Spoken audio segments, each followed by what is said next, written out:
Welcome to a city with attitude. I love that sound. That built a tough-as-nails reputation for doing things their way. That is wicked good. The old way. We got lamb's tongue, duck hearts, sweetbreads. Snout, tongue, skin, cheek. Philadelphia fights for respect of its artisanal classics like nowhere else in America. I could watch this all day long. It's all about tradition and honoring the proud Philadelphians who came before them. If that doesn't look good to you, I don't want to be your friend. I'm Andrew Zimmern, and this is Bizarre Food.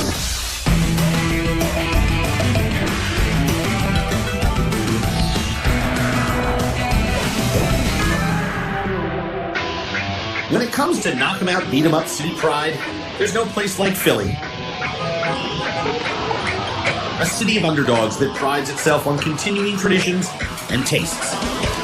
Food in this town has always been about the classics. Blue-collar favorites for Philadelphians to enjoy. It's generational here, preserving what's good, adapting what's always worked into stunning new creations, and generally not giving a crap what anyone else thinks. When most people contemplate Philly's heart and soul, they think of this 10-block stretch of 9th Street in South Philly. Who wants a cantaloupe $1? The Italian Market neighborhood is where Philly's Italian population began congregating at the turn of the last century.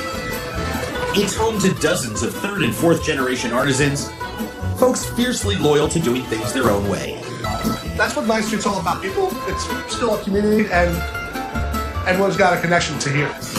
Peter McAndrews has been exploring the Italian market his entire life. He's an Irish kid who fell in love with Italian cooking and opened a slew of restaurants and sandwich shops.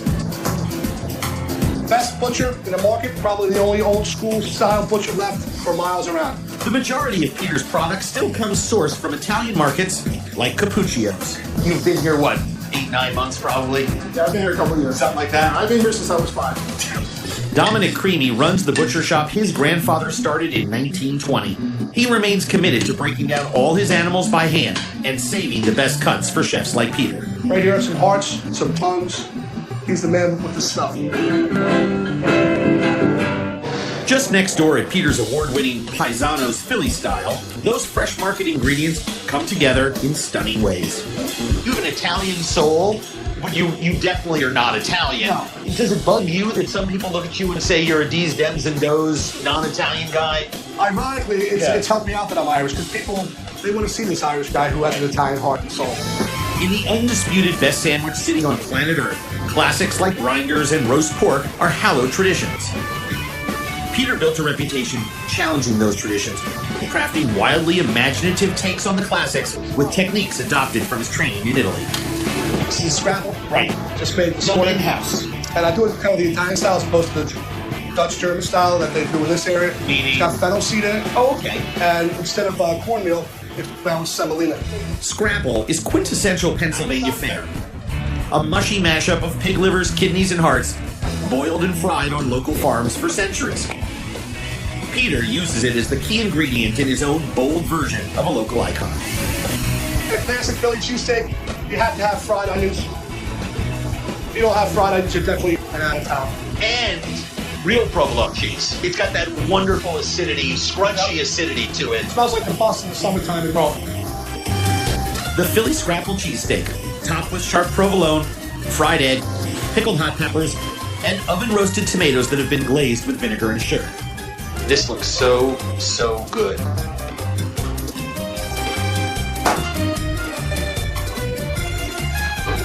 Alright? That's ridiculous. Here's one of those guys who he knows already how much people are going to love this when they bite into it, but he sits there and he says, is that all right? Is that all right? Hot peppers, egg, and those vinegar roasted tomatoes. The vinegar roasted tomatoes make the sandwich. Yep, makes it pop.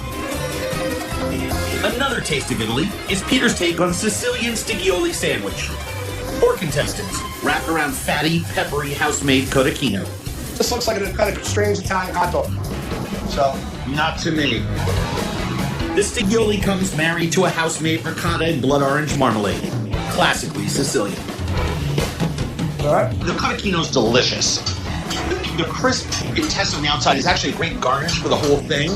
And the hot chilies and blood orange marmalade makes it all come together. That's good. And they're tough. Just like Philly, it has balls, it has love, it has integrity. It's got flavor. That's Philadelphia. It's Philadelphia pride and loyalty that's maintained the Italian market's rich culture all these years. In the heart of Center City, the same loyalty is inspiring a revolution built on a basic breakfast staple. Is that the grapefruit one? It's grapefruit brulee. My old friend Felicia D'Ambrosio, along with co-owner Thomas Heineman, has opened 4 branches of Federal Donuts. It's a simple donut and coffee place that's built its name, crafting Philly's finest and most unique varieties. Does it meet your grapefruit standards? Yeah, give me the second one. Yeah, that's really beautiful. The donuts are insanely good. Melt in your mouth, finely crumbed good. It's the other item on the menu that shifted Philly's culinary landscape. When we were building a store, and there were literally people going on saying, no one's going to go to South Philly for fried chicken and donuts. This is stupid. It makes no sense. And on our first day, there were 200 people waiting outside. We sold out in 1 hour. It was classic flavors paired with Middle Eastern spiced chicken that inspired a rabid cult following. I think that's one of the things that makes Philly, Philly. I mean, you don't care what anybody thinks. We want to do something different. We don't want to do what other people are doing. Proud, independent thinking is inspiring culinary creativity all over the city of brotherly love.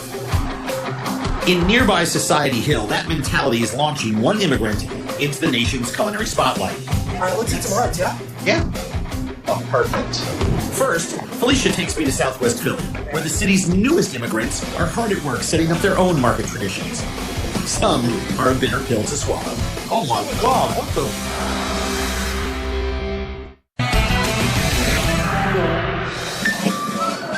Philadelphia has long attracted a unique breed of risk-takers, dating all the way back to the American Revolution. In the heart of southwestern Philly, that revolutionary spirit is inspiring a renaissance in one of the toughest parts of town. Welcome to Africa. Tell you something, here's to Woodland Avenue. Woodland Avenue. Woodland Avenue is a slice of West Africa, growing in American soil. The first wave of African immigrants began arriving here 20 years ago. The majority of them were Liberian refugees fleeing conflict in their home country. Woodland Avenue is now home to one of the largest West African communities in America. Makula Andrew. My friend Felicia grew up not far from here, and she recently started to explore the African side of her city.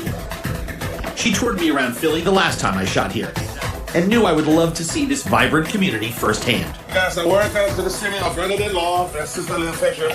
Liberian-born Alfonso St. Horton is the unofficial mayor of Woodland Avenue.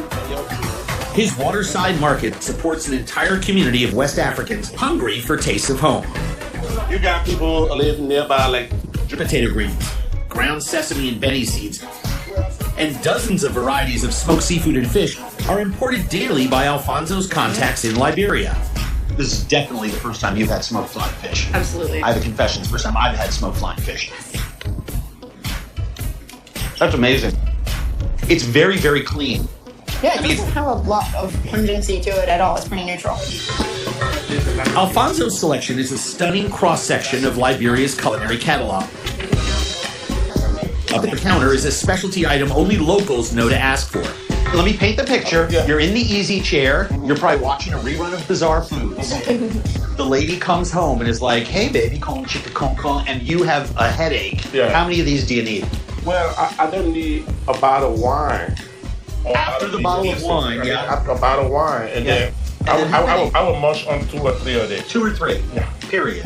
Indigenous to West Africa and Nigeria, cola nuts are traditionally used to treat a variety of medical ailments. They also do another kind of work. Uh-huh. They give you free bowel movement. Oh, fantastic. Who doesn't love a regular lover? They also make you drink a lot of water.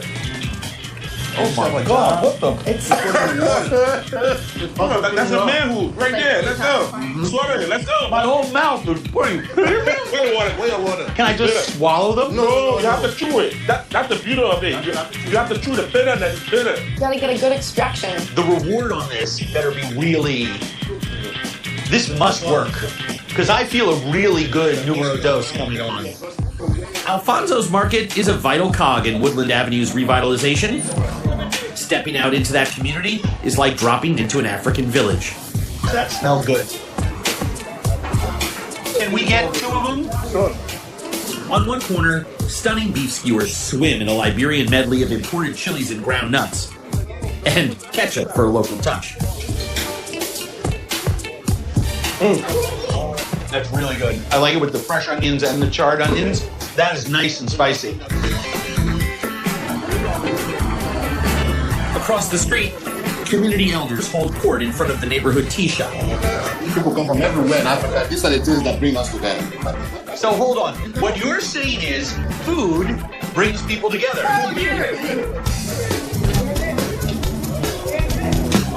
The truest taste of Liberian culture can be found at the place putting Woodland Avenue on Philadelphia's culinary map.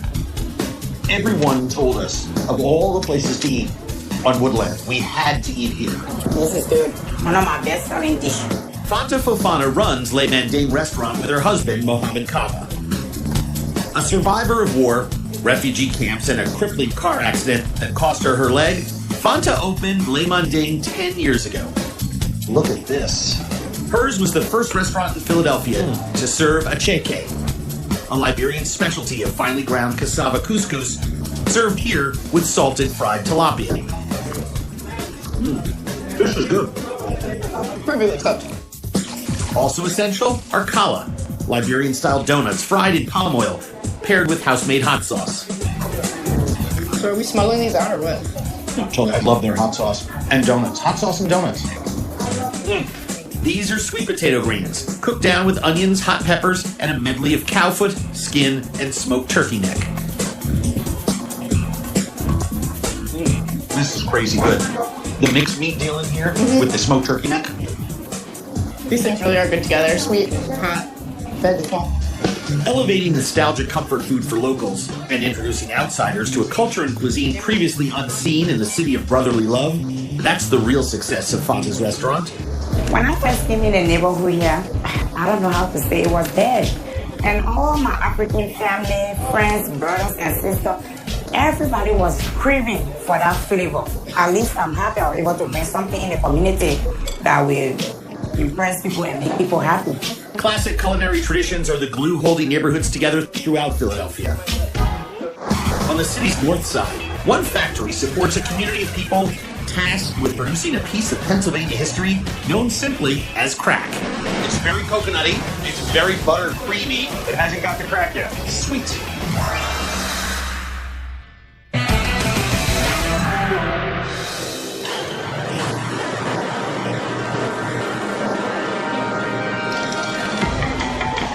Here's how a repurposed crane factory on Philly's industrial north side makes a local delicacy they call crack. Butter crack, to be exact. Welcome to Zimmern. Unbelievable. Yeah. Better butter crack than cranes or other crack. That's right. That's what we like to say. For 90 years, Zittner's Candy defined sweets in the city of brotherly love. In 1922, Russian-Jewish immigrant Ann Zittner started selling her recipe for buttercream coconut sweets out of her own kitchen. The origin of the name of her buttercrack is unknown, but it became the product that defined the company and inspired generations of fiercely loyal Philadelphians. What's amazing is that as an old crane factory, there's so much space, but you have this sort of like beautiful old pieces of candy making equipment that have so much personality. Evan Proshniak is the fourth CEO to run Zittner's. He's a real estate mini-mogul who bought the factory in 2010 with the express goal of flipping it for a quick buck. Instead, he fell in love with a piece of local history. I live in Minnesota. No one's heard of buttercream, but it's a massively important food here, isn't it? It is. And since it is seasonal, a lot of people, as soon as they hear it hit the shelf, they go out, they buy it off the shelf and freeze it so that they can have their one buttercrack every day for the year. So cool. It wasn't the promise of massive profits that melted Evan's capitalist heart and saved the company. It was the people, keepers of equipment and techniques that most companies would have phased out decades ago. Walt's been a candy cook his entire life. He's been cooking candy here for how many years? 38 years. I don't need it. Watching Walt work is like watching a concertmaster at a symphony. No wasted movements, no false starts. Superheating water and sugar then waiting for the precise moment to layer it in powdered egg, butter, vanilla, and fresh coconut. This is a machine that has a personality. It has idiosyncrasies. You have a relationship with it. You better have one. Yeah, you. One mixing produces nearly 200 pounds of coconut and butter slurry. Racked and cooled overnight before loading in the cut roll machine. Another piece of history. Crank it up. Simple mechanics. Built decades ago for sausage making, the cut roll perfectly portions 200 pounds of paste into thousands of identical rolls to be sorted and racked. It seems to me that the only reason this machine is still functioning is because you have a couple of well-placed rubber bands. That holds the nozzle tight. Oh, it's a nozzle. Oh, yeah, that's all you had to say. It's a nozzle rubber band. Nozzle, yeah, hold the nozzle.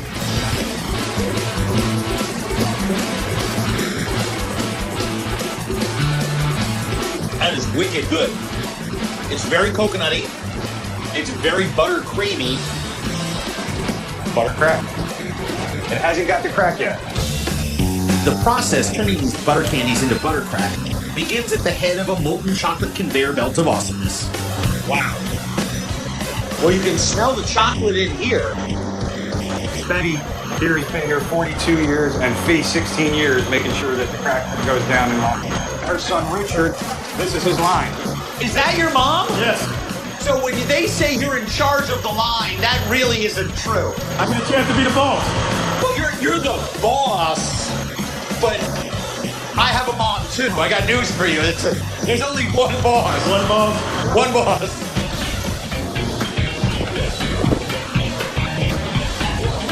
That's the real sweetness at Zittner's. Multiple generations coming together to handcraft a beloved Philly icon. Looks great.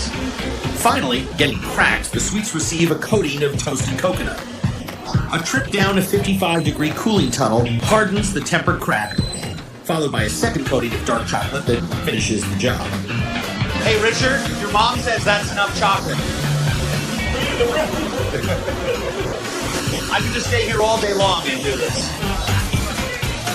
So now, at this point, this is the gold standard. That's it.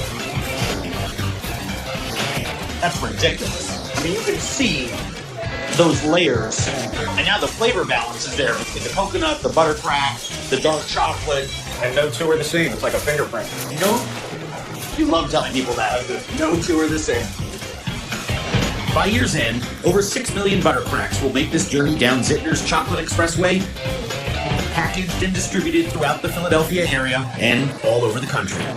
The minute you walk in here, you can feel there's something special. You can see everyone is smiling. This is a happy place. Happy places make good candy. Candy is the home business of it. Philadelphia's food landscape is filled with old-school relics still churning out legendary product. One of the oldest survives on the stretch of the Delaware River, not far from where George Washington made his famous crossing. Get out of there!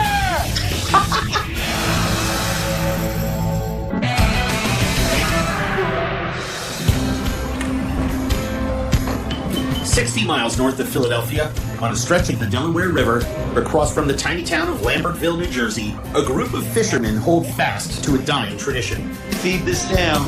Today I'm part of a crew netting shad. They're cousins of herring, Atlantic Ocean fish that each spring swim hundreds of miles upriver to spawn. For centuries, folks in Philadelphia and surrounding counties have been netting shad and the ample sets of fish eggs they carry as an annual rite of spring. Fewer stocks, minimal demand, and an industrial fishery at the mouth of the river means that today, this family is the only family legally permitted to commercially net them in fresh water. So your great-great-great-grandfather did. Just great-great. Thank you. Just great-great? Just great. Our fishing here started over 125 years ago. Steve Meserve is a computer programmer who moonlights as the fourth-generation owner of Lewis Fishery. 6 weeks each spring, as day turns to dusk, he gathers family and friends to fish shad the way his great-grandparents did. Is this the best spot to do it? You could start in the middle of it. Yeah. All right. That whole I'm with you. Further south on the river, migratory spawning fish like shad are oily and fatty. Further north, their flesh is desiccated and soft, inedible in both locations. It's here, where Grandfather Lewis set up shop over 100 years ago, that the shad are at the peak of flavor and texture. This is a rare once-a-year opportunity. Oh, yeah. The process of catching them starts with 300 yards of net that's anchored on shore. Just give a push on the end there, Connor. Clear water allows Steve to launch the net. The fulcrum of this entire operation rests in the hands of one man. Do you need company, or would you like me to sing you an 18th century fishing song? Well, if it would make you feel better, you could. Ken Bakhorn has been netting shad with Steve since they were kids in high school. It's his job to anchor that heavy wooden braille and the 300 yards of net trailing behind it. Does it get harder? Yes. Yes. As he gets a little bit further down, and you'll see that. If there was any way for me to feel any less masculine right now, I can't possibly think of it. There's lots of traffic on the water, but when the nets are out, the Lewis family descendants have the right of way, morally, culturally, and legally. So now he's got a problem with motorboat. Get out of there! I'm going into a fishing net! Turn! Turn! A tangled motorboat could destroy nets, endanger lives, and potentially pull Ken to a watery grave. Ow! Get your boat over there! So that boat was just very nicely told to go back where it came from. Hey! Get your boat out of there! It takes a lot of lung power removing an offending motorboat in these waters. It takes a different sort of power vectoring 3 football fields of net, fish and debris, and whatever else back into shore for the final retrieval. It's just unbelievable.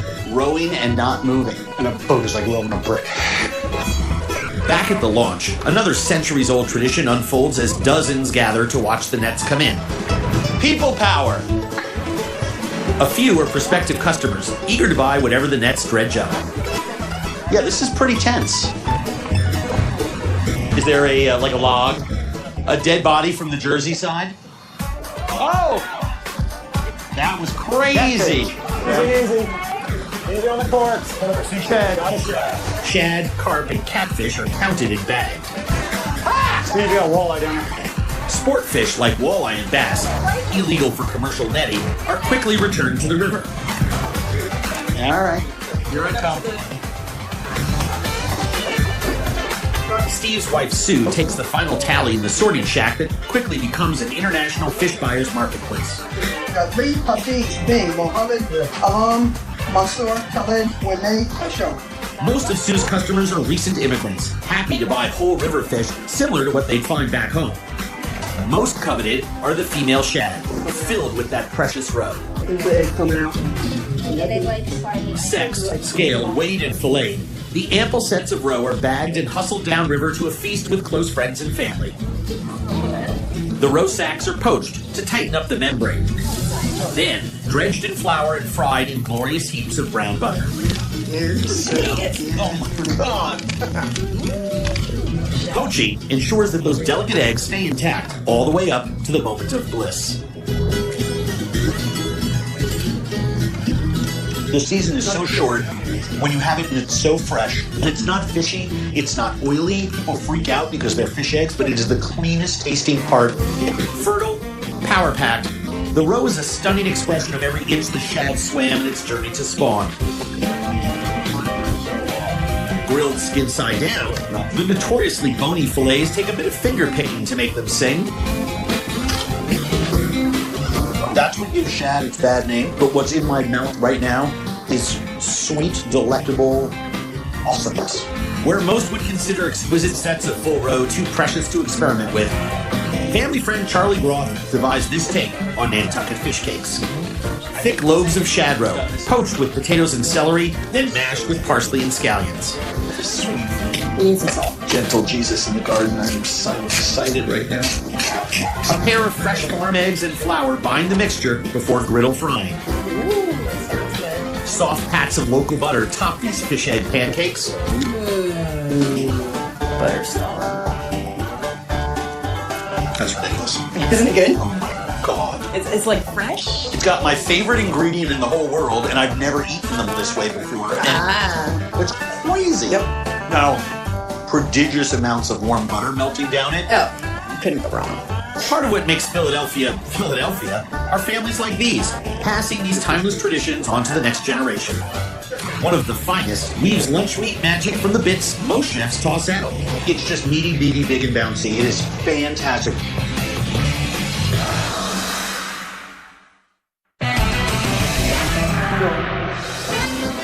The streets of North Philadelphia once played host to one of America's greatest German communities. The 50s and 60s saw much of Germantown's residents leave for the suburbs, taking with them old world tastes and traditions. The last vestige of Philadelphia's proud German culture survives in a small butcher shop in the city's Fox Chase neighborhood. We make everything by hand, smoke everything on premises. I think I'm the last one left. Well, I know I'm the last one left. You're the last one left. Actually does the hot dogs, the liverwurst, and trying to make it in old world small batch style, the way I was taught. Marcus Riker runs the butcher shop his father Walter opened in this community back in 1970. Walter Riker learned the meat cutting arts as a boy in Germany before immigrating to the U.S. For 45 years, Riker's Prime Meats has handcrafted German classics for a community hungry for authentic tastes of home. This really is unbelievable. Does it look everything next to it? It looks fantastic. Walter passed away in 2012. The Riker family honors his memory by staying true to the techniques and recipes he brought over from Germany.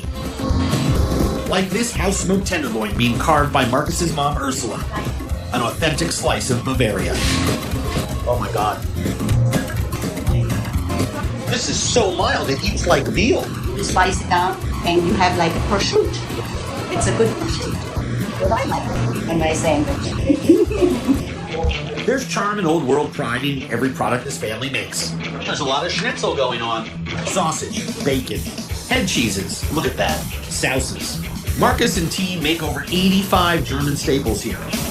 This is just as good as it gets. Marcus's pride and joy are his liverwursts. Classic meat spreads that start as gloppy mountains of boiled pig parts. Head, tongue, look at the snoot here. Look at that hot, quivering fat. That fat, primarily from the pig's jowls, will be the binding element in the family's Hausmacher liverwurst, enriched with hearty chunks of boiled pig's head and liver. The liver is very important the way it's cooked. Oh, come on. It's just nice and soft. It's not bitter. If it gets overcooked, it'll get very bitter and you'll taste it right away in the liverwurst. Look at that. Still with a blush. The final ingredients are raw onions and exquisite cuts of pig butt, cold smoked 3 times over hickory. That's as old school and an old world as it gets. This is too expensive to put in Wurst. For most, we would never see it. But it's crucial, which is why this Wurst is the food of the gods. Marcus's heavenly Wurst is ground and hand mixed with a handful of marjoram and seasonings imported from Germany. Notice that Marcus does the one thing that most cooks don't do enough of, which is taste his food before he seasons it again. If you don't taste your food, You don't know how it tastes. In liverwurst is one thing, there is no recipe. You have to do it by taste. That's very important. Security, we have a code 75. Mom is back supervising. Over. Over the liverwurst. I better can't let it go. I better get out of here. Come here, you get a hug for me. I have to get out of here. Ursula's presence is a beautiful reminder of the precision and pride that this family puts into every product they make. Waiting for that luscious Wurst to get stuffed and smoked is, quite frankly, impossible. Everyone freeze. Give me 10 seconds. Bud run. Now, this is, I know what you're going to do with it, but this is it. That's your sandwich. I literally do not need anything else. That's my favorite thing in the whole world. It truly is. It's just meaty, beady, big, and bouncy. It is fantastic. The grain is superb. The pepperiness is awesome. There's a majoram, a nice herbal seasoning, and everything thrown together. And a couple little other things. You're not going to tell me. That's very, very, very special. The Hausmacher is just one of 6 Wursts Marcus handcrafts each morning, stuffed in natural casings and sold out by the end of the day. His veal loaf doesn't even make it past lunchtime. All the Germans that come here on the weekends, they call up, what time's it coming out of the oven? Here's how you create a slice of old world perfection. Beef, pork, and veal are ground and speed whipped to emulsify the fat into the protein. The secret is the ice water Marcus adds with his seasonings. It's that icy infusion that keeps this mixture cool enough to bind those proteins into an epic meat smoothie. Oh, this is smooth like cold marble. And that's the texture and the feel that you want. Doing this stuff from scratch, there's not a lot of places that are doing this. It's good for me. It is good. It is good. The same icy infusion that creates meat porcelain ensures no water leaches out in the baking process.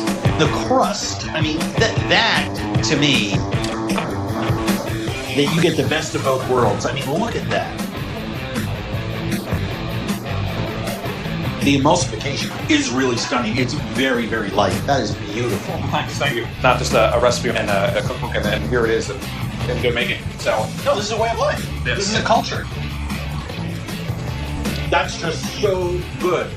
Old world classics stay entrenched in Philly because loyal Philadelphians won't let them fade away. The same goes for the new wave of chefs launching Philadelphia into America's culinary conversation. If that doesn't look good to you, I don't want to be your friend. Seriously.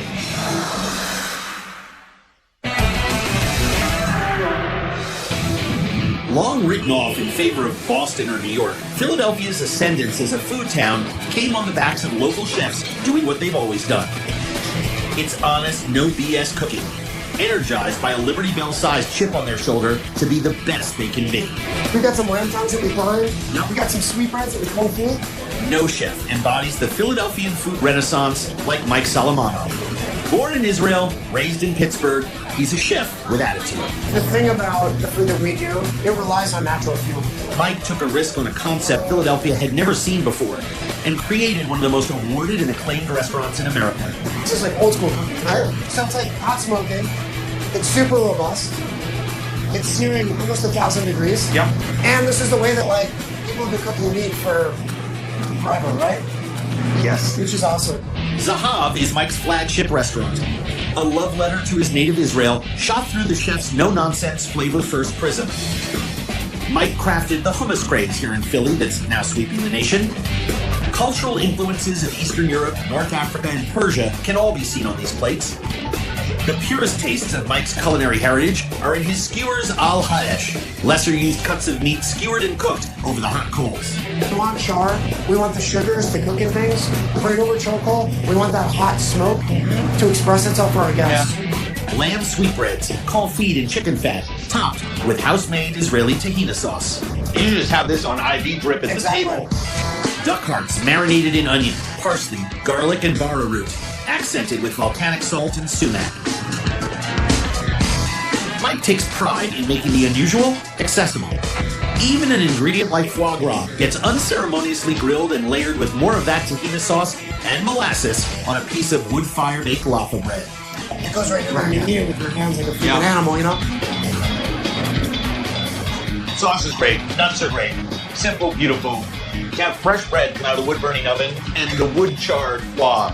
And I do like the impact of having something that you're used to having so much pretense created around, just treated like a hunk of meat. It's simple, unpretentious cooking that's made Mike one of America's rising culinary stars. 10 years ago, a battle with drug addiction and personal tragedy nearly burned this star out too quickly. After I moved back the last time and I was in culinary school, I moved to Philly, became a chef. Right. My brother David, who was in the military in Israel, right before his release was killed. It was like tragic and totally up, and then it just came to a head. It was a community and years of local support that brought Mike Solomonov back from the brink. Alongside business partner Stephen Cook, he now sits at the head of an ever-expanding Philadelphia food empire. Through a lot of hard work and a lot of difficult times, we were able to kind of move forward with everything out on the table. 4 restaurants, 4 federal donut branches. Yep, he owns those too, with Felicia as one of his partners. Look all around you and you see the energy that you inspire. And I can see this amazing thing that you're building, and it's very, very impressive. I'm lucky to be surrounded by so many supporting people. Mike's journey now sees him mentoring the next generation of proud Philly chefs. It also sees him furthering his exploration of Jewish cuisine through the highly acclaimed Abe Fisher restaurant in the heart of Center City. You now have found a way to express everything that's in your cultural DNA. We're not European grandmothers, so we have to take certain liberties, and the way that we express Israeli Jewish food. Zahav is all about Jewish food from Israel. Abe Fisher is all about the Jewish foods from everywhere else. Montreal-style smoked meat, Hispanic-influenced veal schnitzel tacos, It's where Mike and Israeli-born head chef Yehuda Seichel reinterpret the staples of the Jewish culinary diaspora. None more so than their take on Krak Kishke, served with roasted duck breast, Hungarian booby food of the highest order, prepped with some American ingenuity. $7.99 bike pump. Yeah. City Sports. Hand pumping separates skin from meat and allows Yehuda to coat every inch of this duck with smoked Hungarian paprika and salt. 72 hours in the cooler dry ages the skin to taut perfection, perfect for butchering and roasting. See, and a lot of labor goes into this too.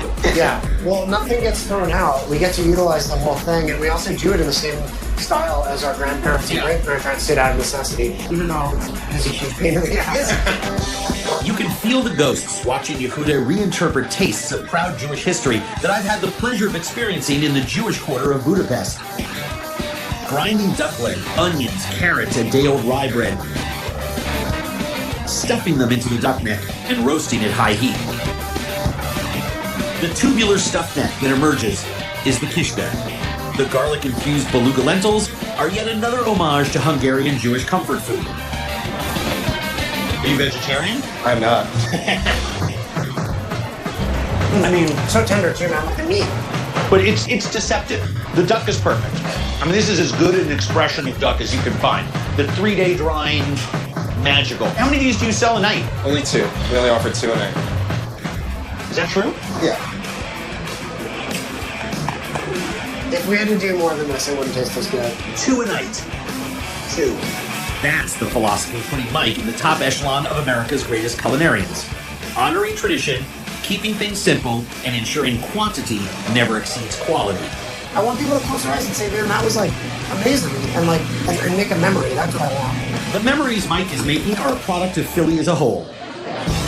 It's a place where traditions endure, craftsmanship reigns supreme, and where the old school way remains the best way.